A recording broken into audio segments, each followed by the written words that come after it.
നമസ്കാരം. Green global ചാനലിലേക്ക് എല്ലാവർക്കും സ്വാഗതം.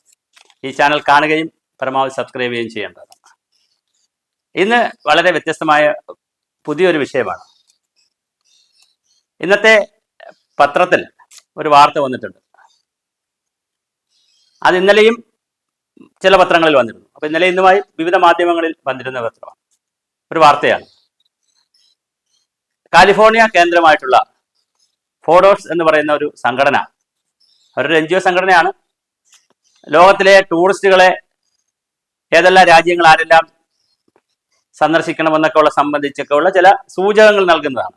ഏതൊക്കെ രാജ്യങ്ങളിലേക്ക് ആർക്കൊക്കെ പോകാം, കാലാവസ്ഥയുടെ വ്യത്യാസമൊക്കെ അനുസരിച്ചും പ്രകൃതി സൗന്ദര്യം അനുസരിച്ചും ഒക്കെ ഉള്ള ഒരു ലിസ്റ്റ് തയ്യാറാക്കുന്ന ഏജൻസിയാണ്. അതൊരു ഇൻഡിക്കേറ്റീവ് ആണ്, അല്ലാതെ അതനുസരിച്ച് എല്ലാ ആളുകൾ പോകുന്നത്. എന്നാലും ഒരു ഇൻഡിക്കേഷൻ ഉണ്ട്, ട്രാവലേഴ്സ് അത് നോക്കാറുണ്ട്. അത്തരത്തിലുള്ള ഫോഡോസിന്റെ റിപ്പോർട്ടിൽ, ഈ വർഷത്തെ റിപ്പോർട്ടിൽ വന്നിരിക്കുന്നത് 2025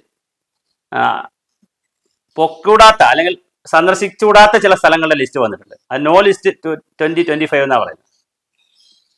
അപ്രതീക്ഷിതമായി പ്രശ്നങ്ങൾ ഉണ്ടാകാവുന്ന സ്ഥലങ്ങളെക്കുറിച്ചും ലിസ്റ്റിൽ വരും, നോ ലിസ്റ്റിലും വരും. ഈ നോ ലിസ്റ്റ് എന്ന് പറഞ്ഞാൽ ആ രാജ്യത്തേക്ക് തൽക്കാലം പോകരുത്, അല്ലെങ്കിൽ അത് സെലക്ട് ചെയ്യരുത്, അല്ലെങ്കിൽ ചൂസ് ചെയ്യാൻ പറ്റാവുന്ന ഒരു അന്തരീക്ഷമല്ല അവിടെ ഉള്ളത്.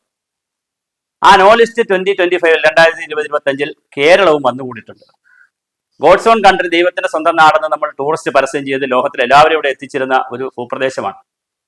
ഏകദേശം 6-7 ലക്ഷം ആളുകൾ ഒരു വർഷം നമുക്കിവിടെ ടൂറിസ്റ്റായിട്ട് തന്നെ വന്നു പോകുന്ന ഒരു സ്ഥലമാണ് ഇവിടെ. അപ്പൊ ഈ ഫോഡോസിന്റെ ലിസ്റ്റിൽ കേരളം മാത്രമല്ല, മൗണ്ട് എവറസ്റ്റിന്റെ ചില പ്രദേശങ്ങളുണ്ട്, ഹൊയ്ത്തോ ഉണ്ട്, ജപ്പാന്റെ ടോക്കിയോ ഉണ്ട്, പിന്നെ അങ്ങനെ പല പല രാജ്യങ്ങൾ, ഒരുപാട് രാജ്യങ്ങൾ ഇതിനകത്ത് വന്നിട്ടുണ്ട്. പക്ഷെ അവർ ചൂണ്ടിക്കാണിക്കുന്ന 2 കാര്യങ്ങളുണ്ട്. അതാണ് നമ്മളെ സംബന്ധിച്ച് കൺസേൺ. ഒന്ന്, വയനാട് ജില്ലയിൽ ഈ ഇടയ്ക്കുണ്ടായ ഉരുൾപൊട്ടൽ, അതൊരു ഹിൽ ടൂറിസവുമായി ബന്ധപ്പെടുത്തി കുറെ പ്രതിസന്ധി ഉണ്ട്. ആ റിപ്പോർട്ടിൽ തന്നെ, അവരുടെ വെബ്സൈറ്റിൽ തന്നെ 400ഓളം ജീവനുകൾ മരിച്ചുപോയെന്നും ഇത് വലിയ ദുരന്തമാണെന്നും അതുകൊണ്ട് ഒരു ഹിൽ ഏരിയകൾ അത്ര ഈ വർഷത്തേക്ക് സുരക്ഷിതമല്ല എന്നുള്ള ഒരു മെസ്സേജ് പോയിട്ടുണ്ട്. അത് പക്ഷേ കുറെ പ്രകൃതിയുടെ പ്രവർത്തനങ്ങൾ കൂടി കൊണ്ടാണല്ലോ, മഴയുടെയും മറ്റ് പ്രവർത്തനങ്ങൾ കൂടി കൊണ്ടാണ് ഉരുൾപൊട്ടൽ ഉണ്ടാകുന്നത്. അത് നമുക്ക് അങ്ങനെ വല്ലാതെ നിയന്ത്രിച്ചു പോകാനാവില്ല. പിന്നെ നമ്മുടെ ഇടപെടലും ഉണ്ട്, എന്നാലും കൂടുതലും പ്രകൃതിയുടെ ഭാഗമാണ് ഉരുൾപൊട്ടൽ. എന്നാൽ രണ്ടാമത്തെ ഭാഗം വേമ്പനാട് കായലിൽ മായിട്ട് ബന്ധപ്പെടുത്തിയിട്ടാണ്. അത് നമ്മളാണ് പ്രതി, മലയാളികളും കേരളീയരുമാണ് അതിന്റെ പ്രതി. കായൽ മലിനപ്പെടുന്നു, പൊല്യൂട്ടഡ് ആയിട്ടുള്ള ലിസ്റ്റ്, വലിയ പൊല്യൂഷൻ ഉള്ള ഒരു ലിസ്റ്റിലേക്കാണ് വേമ്പനാട് കായലിനെ ചേർത്തിരിക്കുന്നത്. അതുകൊണ്ട് കായൽ ടൂറിസവും വലിയ പ്രതിസന്ധിയിലായിട്ടാണ് പറയുന്നത്.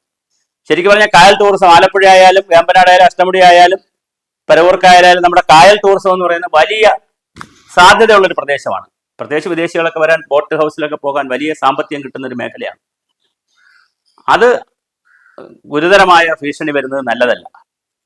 അപ്പൊ ഇതൊന്നും വലിയ പബ്ലിസിറ്റി കൊടുത്ത് നമുക്കിപ്പോ കേരളത്തിലേക്ക് ആരും വരരുത്, അല്ലെങ്കിൽ ഇവിടെ എല്ലാം പൊല്യൂട്ടഡ് ആണ്, അല്ലെങ്കിൽ ഇവിടെ ഹിൽ ഏരിയ മൊത്തം ലാൻഡ് സ്ലൈഡ് ആണെന്ന് പറഞ്ഞ് നമുക്ക് പോകാൻ പറ്റില്ല. ടൂറിസം നമ്മുടെ ഒരു മേജർ വരുമാനമാണ്, നമ്മുടെ ഒരു മാർക്കറ്റിങ്ങും അതുപോലെ തന്നെ നമ്മുടെ ഒരു പ്രധാനപ്പെട്ട ഒരു ഇൻകം കൂടിയാണ്. അപ്പൊ അതുകൊണ്ട് നമുക്ക് അങ്ങനെ പറഞ്ഞു പോകാൻ പറ്റില്ല.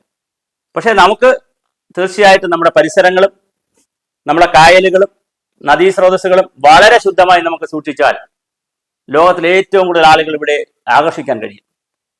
ഇപ്പൊ കുറച്ച് കാലാവസ്ഥ മാറ്റവും കാലാവസ്ഥ വ്യതിയാനവും ഒക്കെ വന്നിട്ടുണ്ടെങ്കിലും നല്ല മഴ കിട്ടുന്ന ഒരു സ്ഥലമാണ്. അപ്പൊ മൺസൂൺ തന്നെ ഒരു ടൂറിസത്തിന് സാധ്യതയുണ്ട്, മൺസൂൺ ടൂറിസത്തിന് സാധ്യതയുണ്ട്.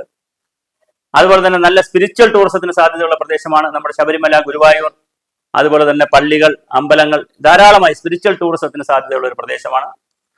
ആയുർവേദ ടൂറിസത്തിന് സാധ്യതയുള്ള പ്രദേശമാണ്. ഹിൽ ഏരിയ ടൂറിസത്തിന് സാധ്യതയുള്ളതാണ്. കായൽ ടൂറിസത്തിനും അതുപോലെ തന്നെ ബാക്ക് വാട്ടേഴ്സ് ടൂറിസത്തിനും ഒക്കെ വലിയ സാധ്യതയുള്ള ഒരു പ്രദേശമാണ് കേരളം. പക്ഷെ അത് മലിനമായി കിടക്കുന്നത് വലിയൊരു പ്രതിസന്ധി തന്നെയാണ്. ഹരിത കേരള മിഷനും അതുപോലെ സർക്കാർ സംവിധാനങ്ങളും ശുചിത്വ മിഷനും എല്ലാവരും കുറെ പ്രവർത്തനങ്ങൾ നടത്തുന്നു. അതൊന്നും നമ്മൾ കണ്ടില്ല എന്ന് വെച്ചിട്ടല്ലേ ഇതെന്ന് പറയുന്നത്. മാലിന്യമുക്ത കേരളം, അങ്ങനെ കുറെ കാര്യങ്ങൾ വരുന്നുണ്ട്. പക്ഷെ അപ്പോഴും നമ്മുടെ കായലുകൾ, നമ്മുടെ ജലസ്രോതസ്സുകൾ വലിയ തോതിലാണ് മലിനപ്പെട്ടിരിക്കുന്നത്. ഈ വർഷത്തെ സെൻട്രൽ പൊല്യൂഷൻ കൺട്രോൾ ബോർഡിന്റെ കണക്കുകൾ അനുസരിച്ച് കല്ലായിപ്പുഴ നന്നായി മലിനപ്പെട്ട പുഴയാണ്. കഴിഞ്ഞ വർഷം തിരുവനന്തപുരത്തെ കരമനയായിരുന്നു, ഈ വർഷം കരമന 2ാം സ്ഥാനത്ത് പോയിട്ടുണ്ട്. അപ്പൊ നമ്മുടെ കൊച്ചു കൊച്ചു തോടുകളിലെ എഫ്ലുവൻസ് മാലിന്യങ്ങളെല്ലാം വലിയ പുഴയിലേക്കാണ് പോകുന്നത്, കായലുകളിലേക്കാണ് പോകുന്നത്, കടലിലേക്കാണ് പോകുന്നത്. പ്ലാസ്റ്റിക് മാലിന്യങ്ങളെല്ലാം വലിച്ചെറിയുന്നു.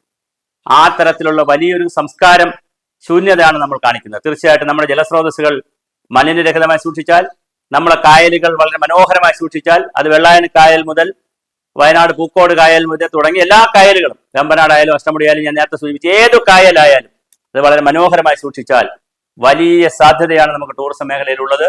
നോ ലിസ്റ്റിൽ നിന്ന് നമ്മൾ യെസ് ലിസ്റ്റിലേക്ക് മാറാനുള്ള, ഇതുവരെ അങ്ങനെ വന്നിട്ടില്ലായിരുന്നു, ആദ്യമായിട്ടാണ് അങ്ങനെ വരുന്നത്. അങ്ങനെ വരാതിരിക്കാൻ നമുക്ക് ശ്രമിക്കാം.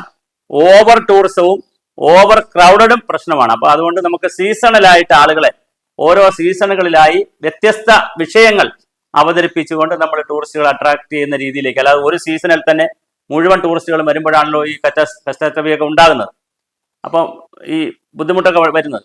അപ്പൊ അതുകൊണ്ട് നമുക്ക് സീസൺ അനുസരിച്ച് വ്യത്യസ്ത തലത്തിലുള്ള ടൂറിസം പാക്കേജുകൾ ഉണ്ടാക്കിയാൽ തീർച്ചയായിട്ടും നമുക്ക് ടൂറിസ്റ്റുകളെ കൊണ്ടുവരാം. ടൂറിസ്റ്റുകൾ വരുന്നത് തെറ്റൊന്നുമല്ല, പക്ഷേ ഒരു ഉത്തരവാദിത്വ ടൂറിസം, ഒരു ക്യാരിയിങ് കപ്പാസിറ്റി വളരെ പ്രധാനമാണ്. അതാണ് വളരെ പ്രധാനം. ഓരോ പ്രദേശത്തും എന്തുമാത്രം ആൾക്കാരെ ഒരു സീസണിൽ ഉൾക്കൊള്ളാൻ പറ്റും, എത്ര മാലിന്യമാണ് അവിടെ നിക്ഷേപിച്ചിട്ട് പോവുക, ആഭ്യന്തരമായ എന്ത് മാലിന്യമാണ് ഉണ്ടാവുക, അങ്ങനെയാണ് സംസ്കരിക്കുക, വരുന്നവരുടെ മറ്റ് സൗകര്യങ്ങൾ, ഇതെല്ലാം ഒന്ന് പാക്കേജ് ആക്കിക്കൊണ്ട് അത്തരത്തിലുള്ള ഒരു ഉത്തരവാദിത്വ ടൂറിസത്തിലേക്കാണ് നമ്മൾ ചിന്തിക്കേണ്ടത്.